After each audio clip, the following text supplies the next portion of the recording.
বোমা ফেটে আহত হলো এক শিশু। ঘটনাটি ঘটেছে মাথাভাঙা হাজরাহাট বারাচি এলাকায়। আহত শিশু মাথাভাঙা মহকুমা হাসপাতালে চিকিৎসাধীন। স্থানীয় সূত্রে জানা যায়, মাথাভাঙা হাজরাহাটের বারাচি এলাকায় নদীর চরে বল ভেবে বোমায় হাত দেয় ওই শিশু। তখনই ঘটনা ঘটে। তবে সেখানে বোমা কোথা থেকে এলো তা নিয়ে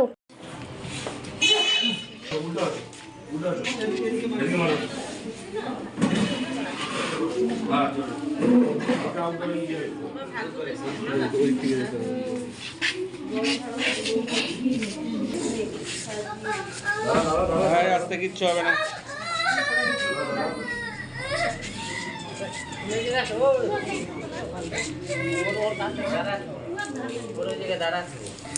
ওর মাই তো আরে ও কি ইচ্ছা করে ও কি জানে মনে এরকম ব্যাপার আছে ওইটাই মানে আসার পর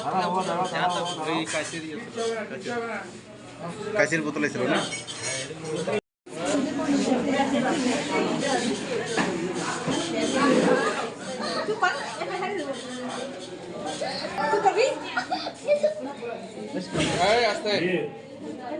কি শুনেছেন?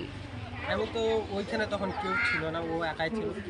মানে ভাঙ্গা ছোড়া বলে ওগুলো ফুটতেছে, কোন বোতলে বা বোম ছিল নাকি, ওটাকে একটা পাথর মেটে ঢিল মারছে। আর ওইখানে ঢিল মারার সঙ্গে সঙ্গে ব্লাস্ট হয়ে গেছে আর হাতে যাচ্ছে। মানে কি এটা কি সুতলি বোম ছিল? আমি দেখিনি এটা কি বোম ছিল, বলতে পারবো একটা বোতলের মধ্যে বলছি। আমি কি নাম বাচ্চাটার? বাচ্চাটার নাম চন্দ্রকুমার মণ্ডল। বাড়ি কোথায়? বাড়ি হয়েছে বালাসী। বালাসী। এই ঘটনাটা পাশেই হয়েছিল?